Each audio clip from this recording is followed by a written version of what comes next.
Bismillahirrahmanirrahim. Allahumma sholli wa sallim wa barik ala sayyidina Muhammad wa ali sayyidina Muhammad.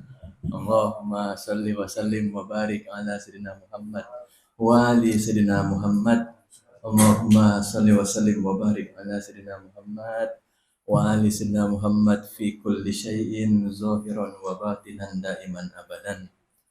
Alhamdulillahi rabbil alamin. Wa bihi nasta'in ala umurid dunya waddin.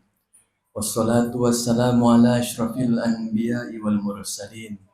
Habibina wa habibi ilahil alamin. Alladhi sumya fis sama'i bi Ahmad wa fil ardi bi Abil Qasimil Mustafa Muhammad.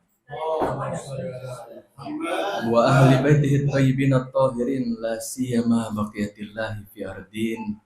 Arwahuna wa arwahul alamin li turabi maqdamihil fina wa sayyidatina Fatimah az-Zahra wa maulatina Khadijah al-Kubra wa jami'i ahli baitin nubuwah wa ma'dinir risalah wa anbiya'illahi wa rusulihi wa malaikatihi wa siddiqina wa syuhada'i wa salihin wa hasuna ulaika rafiqa.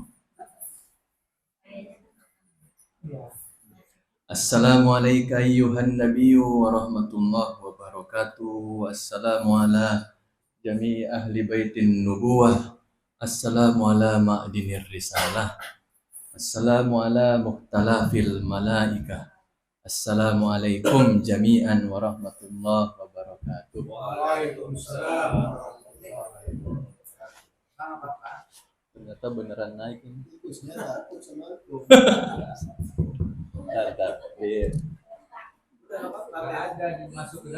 Jadi ada beliau.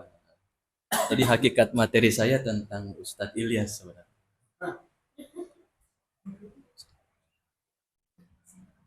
Alhamdulillah, terima kasih kepada ibu bapak semua. Ungkap syukur kehadirat Allah Subhanahu Wa Taala. Beriring sholawat salam pada baginda Nabi Sallallahu Alaihi Wasallam dan keluarganya yang disucikan. Pertama, terima kasih banyak kepada Ustadz Muhammad Ilyas, guru kita semua, yang telah memberikan saya kesempatan mengundang di sini.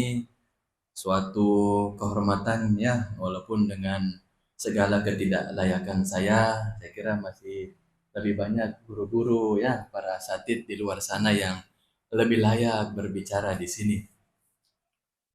Ibu bapak, rahmatullah alaikum.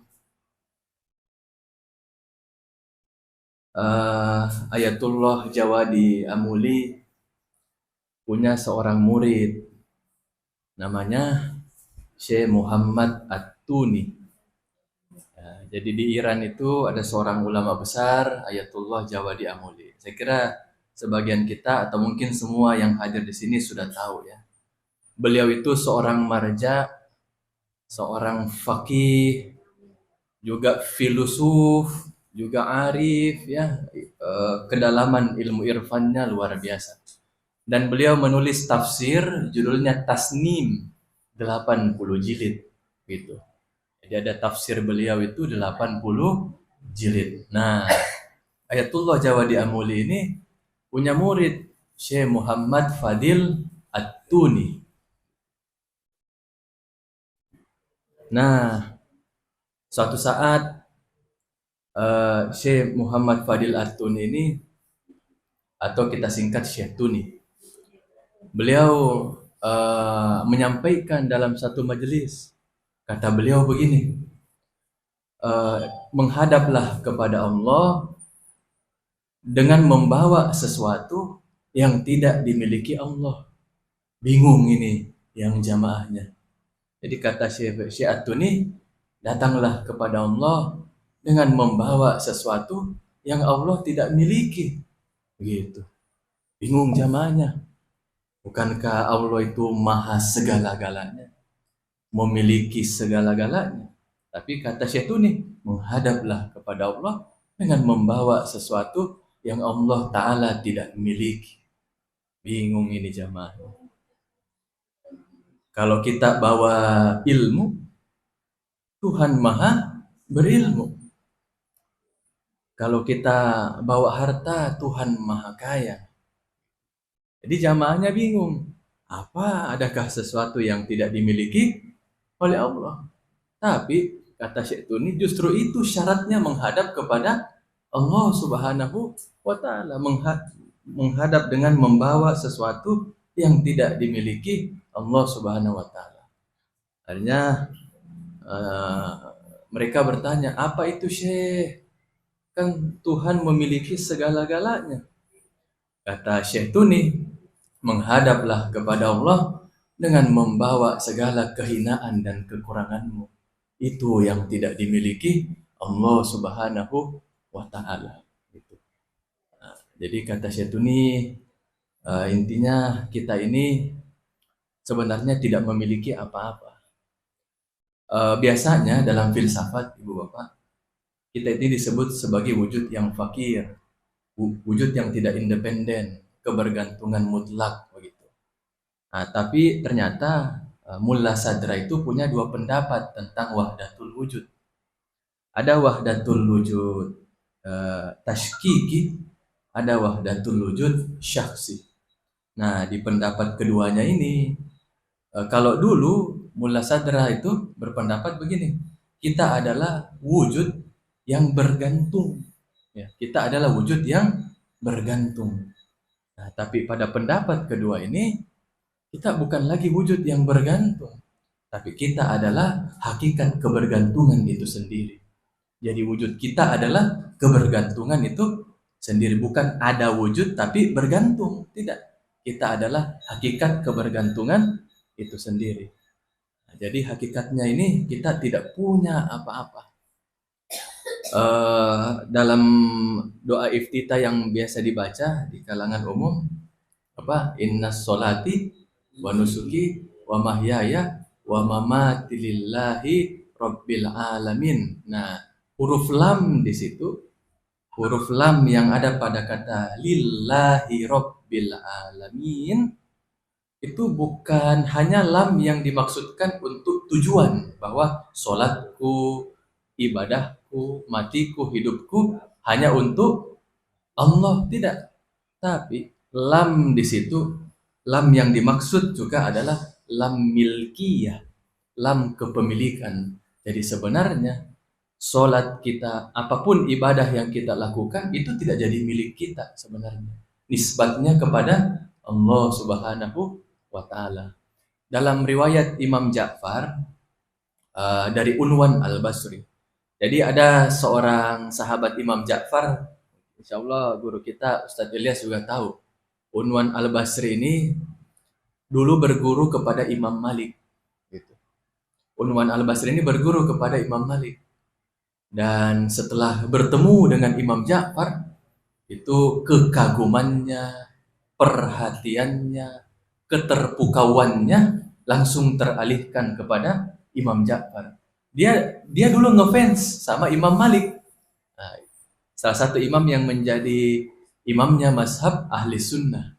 Tapi setelah Unwan bertemu Imam Ja'far, semua apa yang dipelajari dari Imam Malik itu seakan-akan kalau mau dibandingkan dengan yang disampaikan Imam Ja'far, itu seakan-akan antara langit dan bumi. Akhirnya apa? Unwan Al-Basri di kemudian hari menjadi murid setianya Imam Ja'far. Nah, Unwan ini yang meriwayatkan hadis dari Imam Ja'far Shadiq tentang hakikat ubudiyah. Gitu. Imam Ja'far ditanya, "Ya Imam, ma haqiqah al-ubudiyah?" Ya Imam, apa hakikat penghambaan itu?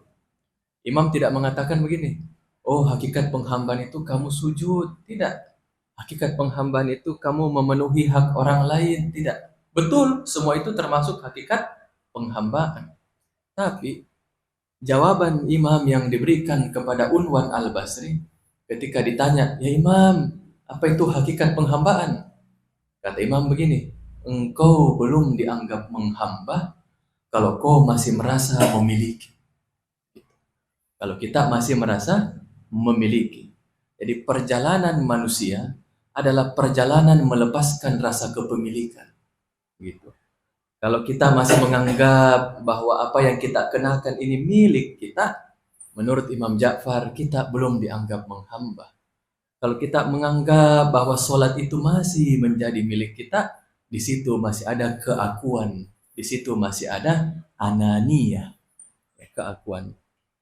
Biasanya para mubalik itu ketika membahas tentang ayat tentang terusirnya iblis, kan di situ disebutkan fasajadu illa iblis aba wastakbar wa kana minal kafirin. Jadi ketika semuanya disuruh sujud, iblis tidak sujud. Apa alasannya? Aba wastakbar. Dia enggan dan dia angkuh. Nah, biasanya para mubalik itu mengatakan bahwa, atau sebagian mubalik mengatakan bahwa dosa iblis yang pertama itu adalah angkuh, sombong. Menurut saya tidak. Itu bukan dosa pertamanya iblis. Kalau kita lihat ayatnya, a'udzubillahi minasyaitonir rajim, ana khairun minhu khalaqatani min nar wa khalaqatahu min tin. Nah, orang kalau mengatakan bahwa aku lebih baik dari dia, yang terlintas di kepala kita apa? Kalau ada orang mengatakan bahwa aku lebih baik dari dia, itu kesannya apa? Sombong, angkuh. Itu dari ayat itu. Ana khairun minhu, kata iblis. Aku lebih baik dari Adam. Makanya dinisbatkan kepada iblis dosa sombong.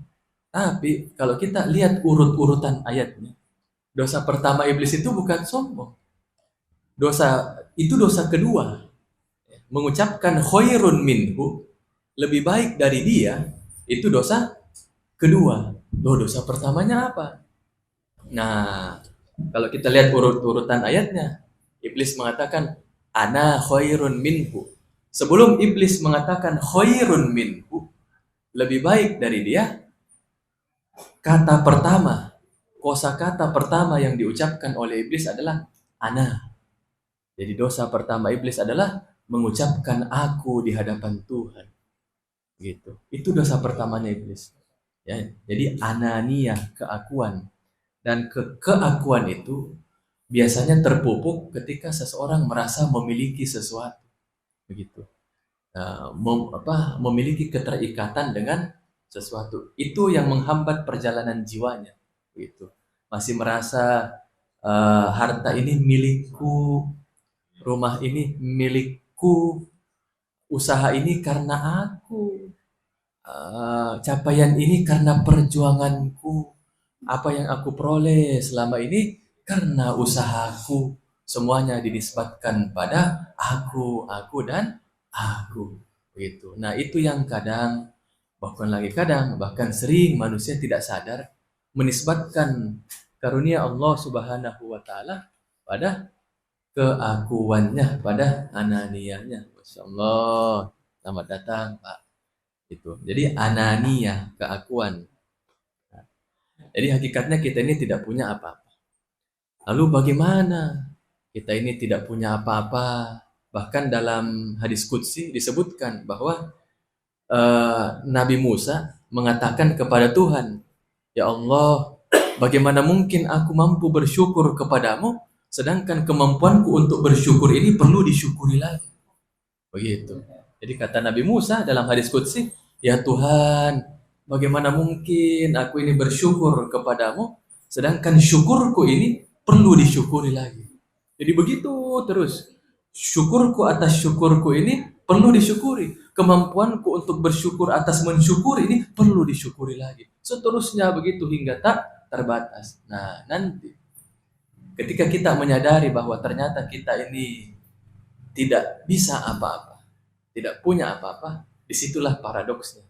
Ya. Jadi penghambaan yang sejati adalah merasa tidak menghamba. Gitu. Ya, kekayaan sejati adalah merasa tidak punya apa-apa. Begitu. Ibadah yang sejati adalah ibadah yang tidak dinisbatkan pada diri kita sendiri.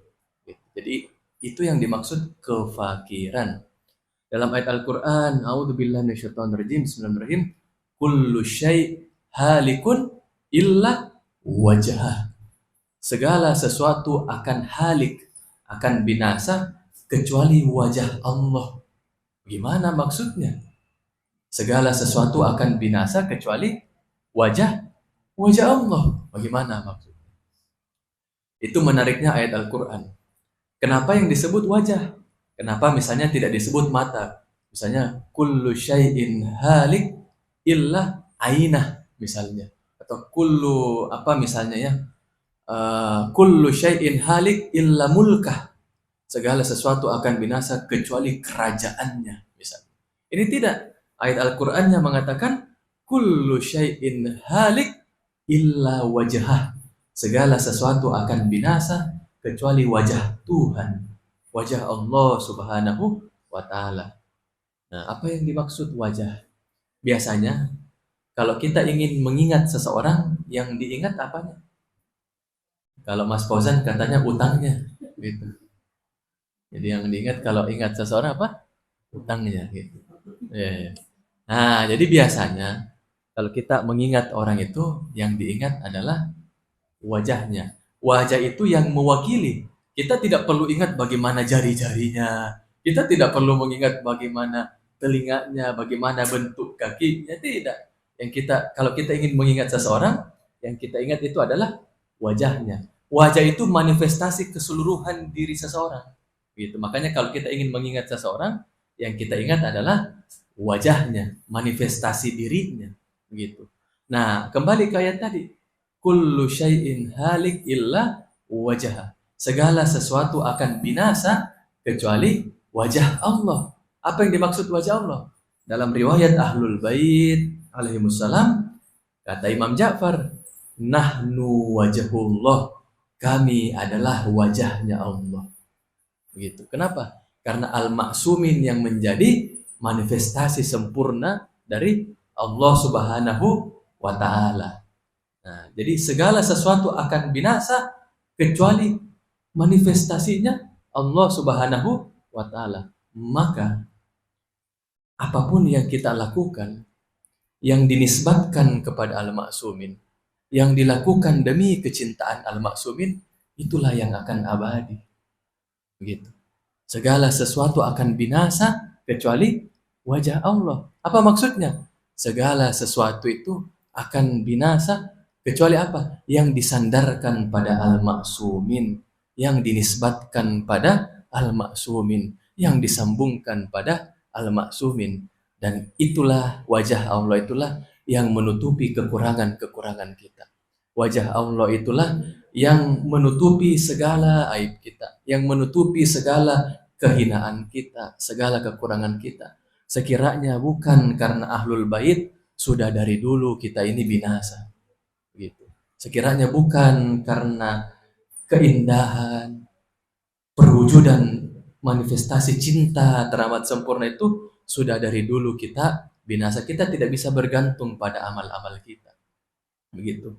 Yang kita harapkan dari mereka itu adalah kecintaan, dan kecintaan. Maka setiap kali ibu bapak melakukan hal-hal kebaikan, sekecil apapun dalam pandangan manusia, sesederhana apapun perbuatan baik itu, usahakan sebelum melakukan itu, niatkan dihadiahkan untuk Ahlul Bait. Contoh misalnya, di antara ibu bapak ada yang mengantarkan makanan, di antara ibu bapak ada yang mengantarkan minuman, mengantarkan gelas. Niatkan, ya Allah, saya mengantarkan gelas ini dari sini ke situ, ku hadiahkan untuk Sayyidah Fatimah Az-Zahra. Gitu. Hubungkan seluruh niat kita, hubungkan seluruh amal kita untuk membahagiakan baginda Nabi dan Ahlul Bait. Dalam riwayat Imam Ja'far disebutkan, ayyumal mu'min qad awsala ila akhihil mu'min ma'rufan faqad awsala dzalik ila Rasulillah sallallahu alaihi wa alihi wasallam. Kata Imam Ja'far, setiap kali seorang mukmin berbuat baik kepada mukmin yang lainnya, pada hakikatnya dia berbuat baik kepada Rasulullah sallallahu alaihi wa alihi wasallam. Bayangkan, setiap kali kita melakukan kebaikan, apapun bentuk kebaikan itu, pada hakikatnya sama seperti kita mengirimkan paket hadiah, kado kepada Rasulullah sallallahu alaihi wa alihi wasallam. Kata Imam Ali dalam Nahjul Balaghah, if'alul khaira wala tahkiru minhu syai'an. Lakukan kebaikan apapun bentuknya, wala tahkiru minhu syai'an. Jangan pernah anggap enteng jenis kebaikan apapun itu. Imam Ali melarang kita menganggap enteng kebaikan apapun bentuknya. Kan ada orang yang barangkali dia anggap enteng kebaikan, ini cuma 500 rupiah, ini cuma kue, ini cuma cemilan, ini cuma permen. Tidak. Dalam konsep Ahlul Bait, selama itu jenisnya kebaikan, selama itu masih dalam koridor kebaikan, kita dilarang menganggap enteng kebaikan itu. Nah, terakhir dari kenapa Ahlul Bait yang kemudian menyempurnakan seluruh kebaikan kita? Kenapa Ahlul Bait yang kemudian menjadi persinggahan terakhir kita? Kenapa Ahlul Bait yang kemudian menutupi seluruh kekurangan ibadah kita, menyempurnakan seluruh ibadah kita? Mawaddah al-qurba itu kenapa? Apa rahasianya? Mengapa mawaddah al-qurba itu menjadi penyempurna dari seluruh apa yang kita lakukan? Ada seorang ulama namanya Sufyan As-Tsauri. Dia ditanya tentang ayat Al-Quran. Yauma hasroh itu, yaumal hasroh. Hari apa? Hasroh itu apa sih? Penyesalan. Hari penyesalan. Sufyan As-Tsauri ditanya, ya wahai ulama, ya wahai imam, apa itu yaumal hasroh? Apa itu hari penyesalan? Kata Sufyan ini mengejutkan jawabannya. Ketika dia ditanya apa itu hari penyesalan, dia mengatakan begini, kalau orang-orang yang berbuat buruk sudah pasti menyesal. Tapi kata Sufyan As-Tsauri ini, dia bilang begini, orang yang berbuat baik, orang yang bertakwa, orang yang baik-baik saja selama di dunia, orang yang sering hadir di majelis, orang yang menjaga imannya juga menyesal di akhirat. Heran ini yang bertanya, bagaimana kalau orang penjahat, orang yang berbuat buruk, wajar menyesal. Tapi kata Sufyan, kata ulama ini, tidak. Orang yang baik, orang yang bertakwa, orang yang beriman juga menyesal. Bingung ini yang bertanya, kenapa? Kok orang yang bertakwa juga menyesal di akhirat? Kata Sufyan As-Tsauri, orang yang bertakwa, orang yang baik menyesal. Kenapa? Karena penyesalannya itu nanti di akhirat apa? Dia tidak menambah kebaikannya selama di dunia. Begitu. Jadi penyesalannya orang bertakwa, penyesalannya orang baik selama di akhirat itu adalah dia tidak menambah kebaikannya sewaktu di dunia. Itu bentuk penyesalannya. Terus kata Sufyan, tapi ada satu golongan yang tidak menyesal. Apa itu? Orang yang senantiasa mendawamkan sholawat ala nabi wa alihi sholawat. Sholli ala Muhammad wa alihi. Nah, kenapa sholawat, mawaddah al-qurba, kedekatan pada Ahlul Bait, ziarah Ahlul Bait yang kemudian nanti menyempurnakan segala kekurangan kita, yang kemudian nanti menutupi segala kehinaan kita, kefakiran kita itu. Ini ada kaitannya dengan ruh sebenarnya. Ada kaitannya dengan rahasia ruh. Begitu. Talaqi ruh itu. Bagaimana maksudnya? Ibu bapak, di dalam bahasa Arab, kata ruh itu juga satu akar kata dengan raihan. Jadi kata ruh satu akar kata dengan raihan. Ruh juga satu akar kata dengan rauh. Ya, ar-rauh. Begitu. Jadi ada ar-rauh, ada raihan.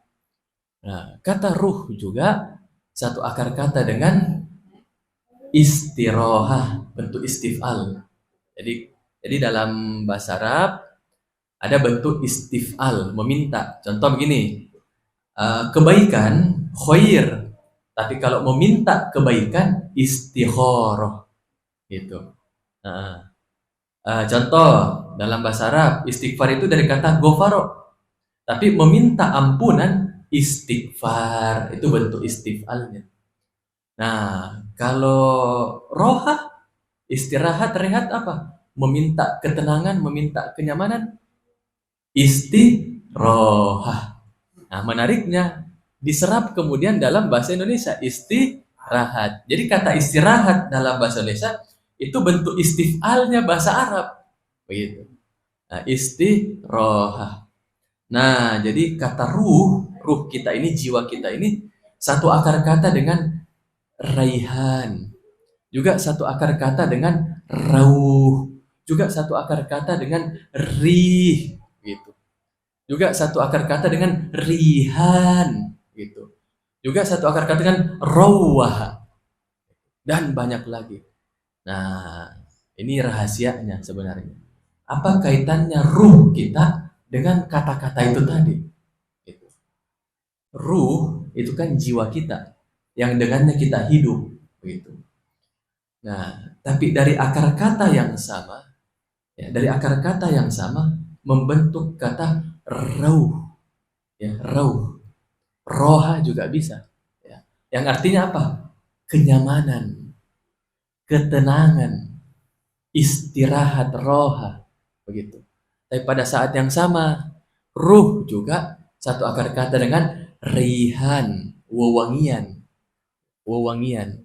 Walaupun dalam bahasa Arab rihan juga bermakna kemangi. Kemangi itu simbol dari wangi, ya, wewangian, harum. Apa hubungan semua ini? Apa hubungan antara ruh kita, antara rauh itu, antara roha, yang semuanya itu satu akar kata. Kalau roha artinya tadi apa? Ya, roha, rehat, ya, rehat. Rehat atau tenang, kenyamanan, istirahat. Atau bisa juga rauh, ya, rauh. Rauh itu juga bisa bermakna rahmat, bisa bermakna rezeki. Zul asfiwar roihan. Nah, apa maksudnya semua ini?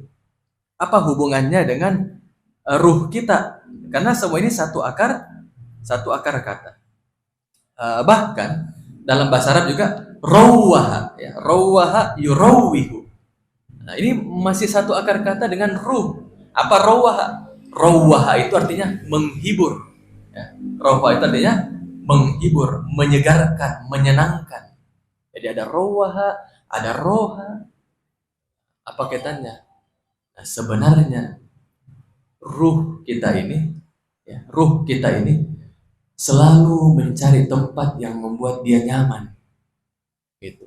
Makanya kata ruh satu akar kata dengan roha. Kenapa? Karena ruh ini, ya, ruh hakikatnya ruh itu selalu, bahkan setiap detik dia akan mencari selalu hal-hal yang membuat dia beristirahat.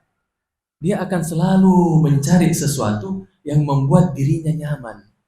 Begitu, yang membuat dirinya tenang. Ada tidak di antara kita di sini yang tidak mau tenang? Ya, semua kita menginginkan ketenangan. Semua kita menginginkan rehat itu. Semua kita menginginkan kenyamanan jiwa kita, ketenangan jiwa kita.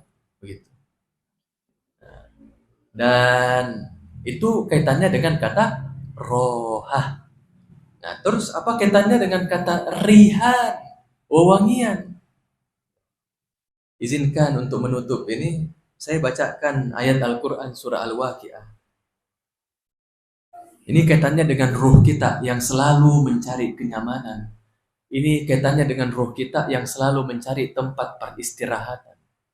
Ini kaitannya dengan ruh kita yang selalu ingin rawah, yang selalu ingin dihibur. Ya, rawah itu artinya menghibur gitu. Jadi ruh kita ini selalu ingin dihibur. Makanya dia selalu mencari tempat yang membuat dia nyaman. Gitu. Nah, kaitannya dengan itu dalam surah Al-Waqi'ah, izinkan saya bacakan. A'udzubillahi minasyaitonirrajim. Bismillahirrahmanirrahim. Wa amma in kana minal muqarrabin farauhun wa raihanun wa jannatun na'im. Menarik Ibu Bapak. Dalam ayat ini, jadi kalau orang ingin mendapatkan rauh, itu tadi rauh, ya, ketenangan, kenyamanan, syaratnya apa? Harus dia bergabung dengan al-muqarrabin.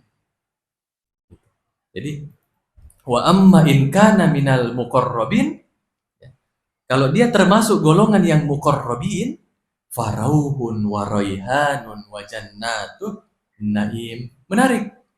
Kenapa sebelum jannah? Kita kan menganggap surga itu sudah segalanya, ya kan? Surga itu adalah segala kenikmatan. Tapi ini tidak. Ada kenikmatan yang mendahului surga di ayat ini. Ayatnya tidak mengatakan begini, Ibu Bapak. Fa amma in kana minal muqarrabin wa jannatun naim. Ya. Yang artinya kalau dia termasuk golongan muqarrabin, maka surga adalah balasannya. Tidak. Sebelum Allah menyebut surga, Allah menyebut rauhun wa raihan. Yang satu akar kata dengan kata ruh tadi. Ini menarik. Bukankah surga itu seluruh kenikmatan? Nah, kok ada kenikmatan yang disebutkan sebelum jannatun naim? Apa maksudnya ini? Ini kalau kita kaji secara irfan, indah sekali. Jadi sebenarnya Ibu Bapak, kalau saya terjemahkan dulu ya. Wa amma in kana minal muqarrabin. Kalau dia termasuk golongan muqarrabin, maka rauhun wa raihanun, yang satu akar kata dengan ruh tadi, ketentraman dan rezeki itu baru disebut surga, akan menjadi ganjaran orang itu. Nah, apa maksudnya? Ternyata dalam riwayat Ahlul Bait, ya, dalam riwayat Ahlul Bait, yang dimaksud muqarrabin dari kata qurb, ya. Qurb itu artinya dekat. Muqarrabin artinya orang yang didekatkan. Ada orang yang dekat tapi belum tentu didekatkan. Gitu. Nah, siapa yang didekatkan itu? Al-ma'sumin. Gitu. Ahlul Bait alaihimus salam. Artinya apa? Kalau kita ingin mendapatkan kenyamanan, kalau kita ingin mendapatkan ketenangan, bergabunglah dengan para pecinta Ahlul Bait. Itulah rahasianya mengapa Ibu Bapak, setiap kali kita hadir di majelis-majelis wiladah, di majelis-majelis syahadah, betapapun beratnya masalah yang kita pikirkan itu, setelah hadir di majelis itu akan menghasilkan ketenangan. Karena kita bergabung dengan muqarrabin, orang yang didekatkan. Begitu. Itu rahasianya. Itulah mengapa. Jadi ruh kita selalu mencari tempat yang membuat dia nyaman. Nyamannya di mana? Ketika dekat dengan muqarrabin. Ketika dekat dengan Ahlul Bait. Nah, mungkin hanya itu yang bisa saya sampaikan. Mohon dimaafkan atas segala kekurangannya. Wassallallahu ala sayyidina Muhammadin wa ahli thayyibin tahirin walhamdulillahi rabbil alamin. Wassalamualaikum jami'an warahmatullahi wabarakatuh.